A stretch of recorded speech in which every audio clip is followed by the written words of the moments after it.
तुमच्या सर्वांचं अगदी मनापासून स्वागत आहे। तर आता आपले फ्री ऑनलाईन क्लासेस सुरू झालेले आहेत। आजचा हा 6वा दिवस आहे। झिरोपासून आपण ह्या क्लासेसची सुरुवात केलेली आहे। शिवण क्लाससाठी आपल्याकडे कोणकोणते मटेरियल्स पाहिजेत त्याचाही सविस्तर व्हिडिओ आपण पाहिलेला आहे। मेजरमेंट कसं घ्यायचं, ब्लाऊजवरती मापे कशी घ्यायची, हे सगळं आपण बघितलेलं आहे। पेपर कटिंग कशी करायची ते सुद्धा पाहिले। आज आपण प्रॉपर ब्लाऊजवरती जो पॅटर्न आपण कट केलेला आहे तो टाकून व्यवस्थित कटिंग कशी करायची ते बघणार आहोत। तर पेपर कटिंगमध्ये आपण हुक पट्टी, लूप पट्टी किंवा कमरेची पट्टी, गळापट्टी कशी काढायची ते बघितलं नव्हतं। तर आता ह्या व्हिडिओमध्ये आपण ते पण बघणार आहोत।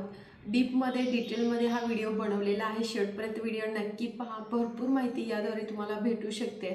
आणि जो तुम्ही ब्लाऊज कटिंग करणार आहात, शिलाई करणार आहात, तो परफेक्ट बसेल। प्रोफेशनल पद्धतीने शिकवण्याचा प्रयत्न सुरू आहे।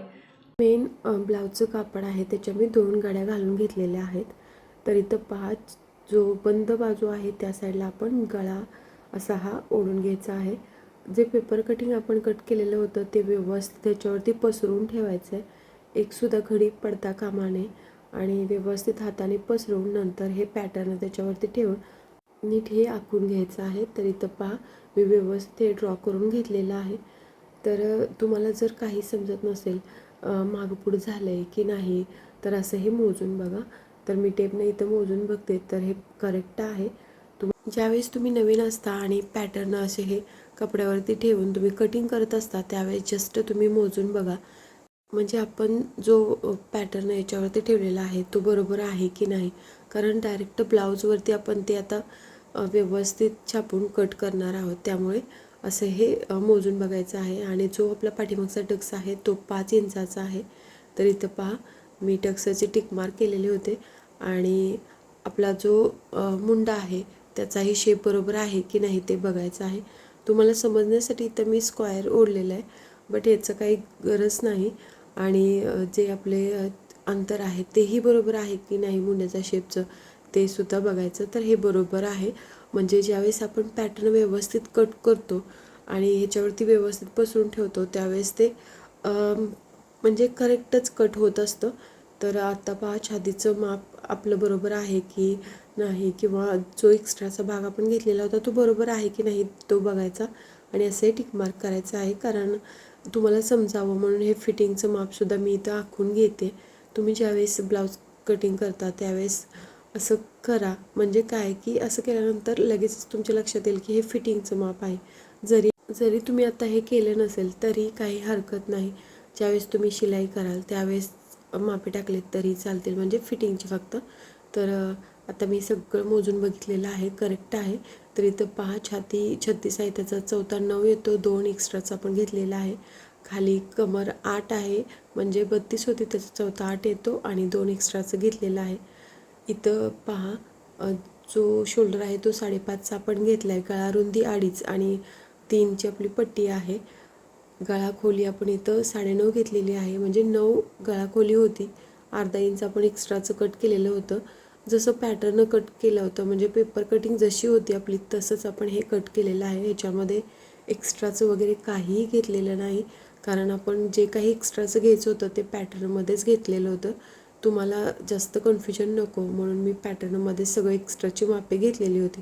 नाहीतर बरेच जण काय करतात की पेपर कटिंग वेगळी आणि कपड्यावरती मापे वाढवतात, तसं नको, कारण तसं केल्यानंतर जास्त कन्फ्युजन होऊ शकतं। त्यामुळे मी पेपरवरतीच एक्स्ट्राची मापे घेतलेली होती। तर आता पहा हा पाठीमागचा व्यवस्थित शेप आपण देऊन घेतलेला आहे, कटसुद्धा केला आहे।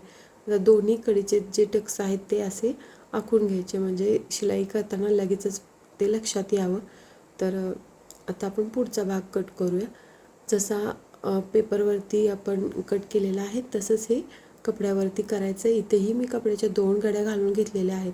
कपडा व्यवस्थित हाताने पसरून घ्यायचा।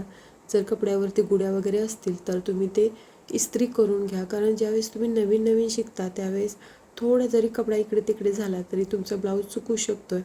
आणि जरी तुम्ही कधीही ब्लाऊज कटिंग करत असाल, कपडा चुरगळलेला असेल, घड्या असतील तर व्यवस्थित इस्त्री करून घ्या, म्हणजे ब्लाऊज अजिबात चुकत नाही। तर आता हे मी व्यवस्थित आखून घेतलेलं आहे। जे टक्सचं अंतर आहे ते सुद्धा त्याचीसुद्धा डॉट व्यवस्थित देऊन घ्यायची आणि असं हे आपण कट करून घेणार आहोत। हा सुद्धा भाग आपण पुढचा ज्यावेळेस व्यवस्थित छापून घेतो त्यावेळेस मेजरमेंट करून बघायचा की बरोबर आहे की नाही, म्हणजे सर्व मापे व्यवस्थित आहेत की नाही. तर इथं पहा मी मेजरमेंट करून बघितलं, बरोबर आहे. आणि जे फिटिंगचं माप आहे ते मी इथं टाकते आणि जे टक्सचं अंतर आहे ते मी असं हे ओढून घेते. याच्यापूर्वी पेपर कटिंग कशी करायची त्याचा व्हिडिओ मी अपलोड केलेला आहे. त्याच्यामध्ये सर्व काही तुम्हाला सांगितलेलं आहे की किती माप असल्यानंतर कसं घ्यायचं. आणि हा जो ब्लाऊज आहे तो आपण 36 साईज असणाऱ्या व्यक्तीसाठीचा कटिंग करतो आहे. आणि ह्याच्यावरूनच सर्व साईजसाठी मापे कशी काढायची ते सुद्धा सविस्तर मी त्या व्हिडिओमध्ये सांगितलेलं आहे. तो व्हिडिओ बघितला नसेल तर नक्की बघा. फक्त हा व्हिडिओ बघितल्यानंतर तुम्हाला काहीही समजणार नाही, तो व्हिडिओ बघावाच लागेल. कारण प्रॉपर कटिंग कशी करायची ते मी त्याच व्हिडिओमध्ये सांगितलेलं आहे. इथं जो पुढचा टक्स आहे त्याचं अंतर आपण 1-1 इंच घेतलेलं आहे. म्हणजे इथं 2 इंच टक्सचं अंतर आहे. आणि त्याच्यामध्ये आपण इथं फिटिंगसाठी एक्स्ट्राचं 2 इंच वाढवून सुद्धा घेतलेलं आहे. ते तुम्हाला त्या व्हिडिओमध्ये सगळं काही सविस्तर समजेल. आणि जसा पेपर आपण कट केलेला होता त्याच पद्धतीने हे कापडसुद्धा आपण कट करून घ्यायचं आहे. तुम्ही जर पहिल्यांदाच हा व्हिडिओ बघत असाल, चॅनलवरती नवीन असाल तर चॅनलला नक्की सबस्क्राईब करा. या चॅनलवरती तुम्हाला फ्री ऑनलाईन क्लासेस बघायला भेटतील. म्हणजे 0पासून आपण या क्लासेसची सुरुवात केलेली आहे. सर्व काही सविस्तर माहिती तुम्हाला या व्हिडिओद्वारे भेटत राहील. आपण प्रॉपर प्रोफेशनल पद्धतीने ब्लाऊज कसे कट करायचे, कसे शिलाई करायचे तेच पाहतोय. इथं पहा दोन्ही भाग आपले कट करून रेडी आहेत. पुढचा आणि पाठीमागचा दोन्ही पार्ट आपण कट केलेले आहेत. तर आता हे साईडला ठेवायचं आणि आपण बाही कट करून घेणार आहोत. तर मी तुम्हाला म्हटलेलं बाही आपल्याला वाढवून घ्यायची आहे. माझ्याकडे जास्त पेपर मोठा नव्हता त्यामुळे मी छोटीच बाही कट केलेली. तर इथं पहा जेवढी बाही आहे त्याच्यामध्ये आपल्याला इथं जर अस्तरचा ब्लाऊज असेल तर 1 इंच वाढवायचा आहे. अस्तरचा नसेल तर 1.5 इंच वाढवून घ्यायचं आहे. तर इथं मी मोठी बाही घेतली म्हणजे 12 इंचाची बाही घेतलेली आहे. आणि जसं पेपरवरती कटिंग केलेलं होतं तसंच सेम व्यवस्थित पसरून आता मी हे कट करून घेते. तर आता याच्यातसुद्धा मी 4 घड्या घालून घेतलेल्या आहेत. म्हणजेच की 2 आपल्याला भाग पाहिजेत. 2 बाहीसाठीचे 2 पार्ट पाहिजेत. तर इथं बघू शकता ह्या 2 बाही तयार झालेल्या आहेत. आणि पुढचा जो शेप आहे तो आपण देऊन घ्यायचा आहे. मी पेपर कटिंग करताना सांगितलेलं की कपड्यावरती डायरेक्ट आपण शेप कसा पुढचा घ्यायचा ते बघूया. जे आतलं अंतर आहे हे बघा, आतून आपण जी लाईन ओढली आहे, गोलाई दिली आहे ते आपलं पुढचं शेपचं आहे. तर तसं ते कट करायचं आहे. तर असा हा पुढचा शेप तयार होईल. तर तुम्ही इथं पाहिलं असेल की पुढचा शेप आपल्याला असा देऊन घ्यायचा आहे. तुम्ही जर प्रॉपर पद्धतीने शेप दिला तर बाही व्यवस्थित बसते आणि बाही शिलाई केल्यानंतर काखेत फुगा वगैरे काहीही येत नाही. काखेत फुगा येण्याची भरपूर कारणे आहेत फ्रेंड्स. जर तुम्ही बाही व्यवस्थित कट केली नसली तरी येतात. शोल्डर जास्त घेतली तरी येतात. गळारुंदी जास्त घेतली तरी येतात. आणि मुंड्याचं अंतर जास्त असलं तरीही येतात. आणि ज्यावेळेस तुम्ही इथं पायपिंग वगैरे करता, गळा व्यवस्थित शिलाई करत नाही, जर गळा लूज शिलाई केला तरीसुद्धा आपले शोल्डर पडतात आणि काखेत फुगा वगैरे येतो. तर हे बघा इथं मी ना कमरेसाठी 2 इंचाची पट्टी काढून घेते. तर पाठीमागच्या साईडला कमरेला 2 इंचाची पट्टी आपल्याला लावायला लागेल आणि पुढच्या साईडला सुद्धा 2 इंचाची पट्टी लावावी लागेल. जेवढी जास्त जाड तुम्ही पट्टी लावाल तेवढं ते व्यवस्थित कम्फर्टेबल बसेल. म्हणजे जास्त हेवी असेल खालच्या साईडला तर तो ब्लाऊज असा वर जात नाही. त्यासाठी मी इथं 2 इंचाची पट्टी घेते. पाठीमागचा भाग आणि पुढचा जो भाग आहे त्याच्यावरती लावण्यासाठी आपण ह्या पट्ट्या काढून घेतोय. तर मी हे साईडला ठेवते. तर आत्ता आपल्याला गळ्यासाठी पट्टी तयार करायची आहे. तर ज्यावेळेस आपण गळा बनवण्यासाठी शिलाई करण्यासाठी पट्टी काढतो त्यावेळेस तिरकीच पट्टी काढायची हे लक्षात ठेवा. तर आत्ता तुम्हाला प्रश्न पडला असेल की नक्की ही पट्टी किती इंचाची काढायची बरं. 1 इंचापासून तुम्ही 1.5 इंचाची काढू शकता, 2 इंचाची काढू शकता, त्याच्यापेक्षा मोठी काढायची नाही. तर तुम्ही पहिल्यांदाच हे शिलाई करत असाल तर 1.5 इंचाची किंवा 2 इंचाची पट्टी काढा.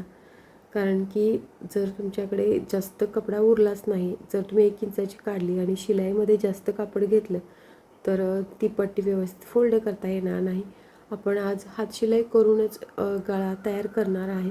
कारण की हा आपला पहिलाच व्हिडिओ आहे. त्याच्यामध्ये हातशिलाई करून कसा गळा तयार करतात तेच मी तुम्हाला दाखवणार आहे. आणि पुढच्या व्हिडिओमध्ये आपण पायपिंग कशी करायची ते बघणार आहोत. तर पायपिंग आपण दोरी लावून सुद्धा करू शकतो आणि बिना दोरीचं पण करू शकतो. तर ते आपण पुढच्या व्हिडिओमध्ये बघूया.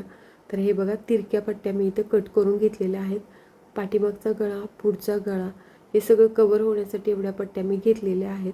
कधीही तिरक्या पट्ट्या कट करून घ्यायच्या म्हणजे गळा व्यवस्थित शिलाई केला जातो. आणि ह्या तिरक्या पट्ट्या स्ट्रेचेबल असतात, म्हणजे आपण ओढल्या तरी त्या खेचतात. त्यामुळे गळा शिलाई केल्यानंतर गुड्या वगैरे अजिबात पडत नाहीत. आणि जर तुम्ही स्ट्रेट कपडा घेतला आणि गळा शिलाई केला तर प्रॉपर शेप येत नाही, तो गळा चुकतो आणि दिसायलासुद्धा त्याचा शेप प्रॉपर नसतो आणि गुड्यासुद्धा पडतात. तर आपण ज्यावेळेस या तिरक्या पट्ट्या कट करतो त्यावेळेस तिरक्याच त्या जोडायच्या असतात. तर हे जोडणंसुद्धा एक टेक्निक आहे. मी पुढे शिलाई करताना उद्याच्या व्हिडिओमध्ये दाखवेन की ह्या कशा जोडतात त्या. तर एवढ्या पट्ट्या आपल्याकडे आहेत, इनफ होतील एवढ्या पुढच्या आणि पाठीमागच्या गळ्यासाठी. तर आता हे मी साईडला ठेवते. सगळं काही तिरकं कट करून घ्यायचं आहे. सरळ अजिबात ह्या पट्ट्या जोडायच्या नाहीत, तिरक्या जोडायच्या आहेत. पॅटर्न कट झाल्यानंतर ह्या पट्ट्या एक्स्ट्राच्या आपल्याला कट कराव्या लागतात. म्हणजे हुक पट्टी, लूप्स पट्टी, गळ्याची पट्टी, कमरपट्टी ह्या ज्या पट्ट्या आहेत त्या एक्स्ट्राच्या नेहमी कट कराव्या लागतात. तर इथं पहा, इथं मी आता हुक पट्टीसुद्धा कट करणार आहे. आणि जो पुढचा भाग आहे त्यासाठी सुद्धा थोडीशी पट्टी कमी पडली तर तीसुद्धा मी 2 इंचाची काढून घेते. तुम्हाला जर शिलाईमध्ये जास्त कापड तुमच्या हातून जात असेल तर तुम्ही त्या 2.5 इंचाची घ्या, फोल्ड करून ती 2 इंचाची करू शकताय. पहिल्यांदा ज्यावेळेस तुम्ही नवीन असाल त्यावेळेस जास्त कापड घेऊ शकताय, काहीही प्रॉब्लेम होत नाही. तो फोल्ड करताना तुम्ही त्याच्यामध्ये जास्त कापड हे करू शकताय, शिलाई करू शकताय. तर इथं पहा, अशा ह्या पट्ट्या मी काढून घेते पुढच्यासाठी. तर पुढच्यासाठी आणि मागच्या कमरेसाठी आपल्या ह्या पट्ट्या तयार झालेल्या आहेत. आता आपल्याला हुकपट्टी आणि लूप्सपट्टी काढायची आहे. तर हुकपट्टी आणि लूप्सपट्टी नक्की किती इंचाची काढायची बरं? हुकपट्टी नेहमी 1.5 इंचापासून काढायची आहे. तर हे बघा, जे आपलं माप आहे ते मी व्यवस्थित घेते. त्याच्यापेक्षा 1 इंच एक्स्ट्राची पट्टी आपल्याला इथं काढायची आहे. तर तुमचं माप हे कितीही असू द्या, उंचीनुसार याची मापं बदलत राहतात. तर त्याच्यापेक्षा जास्त आपल्याला 1 इंच घ्यायचं आहे. म्हणजे त्या पट्टीची लांबी आपल्याला 1 इंच जास्त घ्यायची आहे. आणि हुक पट्टीची रुंदी म्हणाल तर 1.5 इंच आपण घेतो. आणि लूप्स पट्टी 3 इंचापासून आपण घेत असतो. 3 इंचाची असते, 4 इंचाची असते, 5 इंचाची सुद्धा रेडीमेड ब्लाऊजमध्ये तुम्हाला बघायला भेटेल. तर ती फोल्ड करून आपण वापरत असतो. लूप्स पट्टी आणि हुकपट्टीसुद्धा आपण फोल्ड करूनच वापरतो.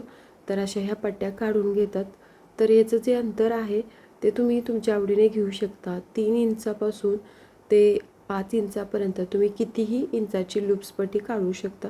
सर्व जी मापे आहेत मी तुमच्याबरोबर शेअर केलेली आहेत. तर इथं मी 4 इंचाची पट्टी काढते. हुकपट्टीच्या डबल मापाची लूप्स पट्टी असते आणि लूप्स पट्टी नेहमी मोठी असते आणि हुकपट्टी लहान असते. ही गोष्ट तुम्ही नेहमी लक्षात ठेवा. तर हे बघा, असं हे मी कट करून घेतलेलं आहे.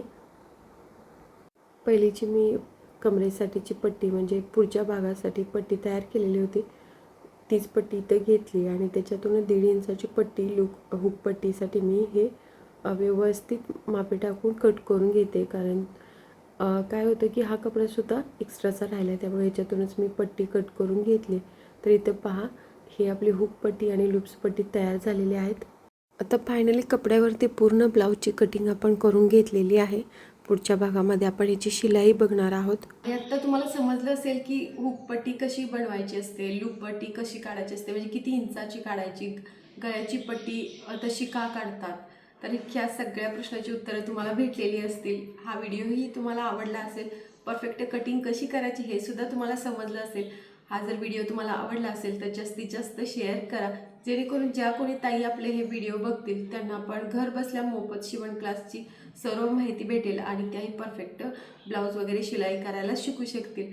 आणि पहिल्यापासून शेवटपर्यंत व्हिडिओ बघितल्याबद्दल मनापासून धन्यवाद. Thank you for watching.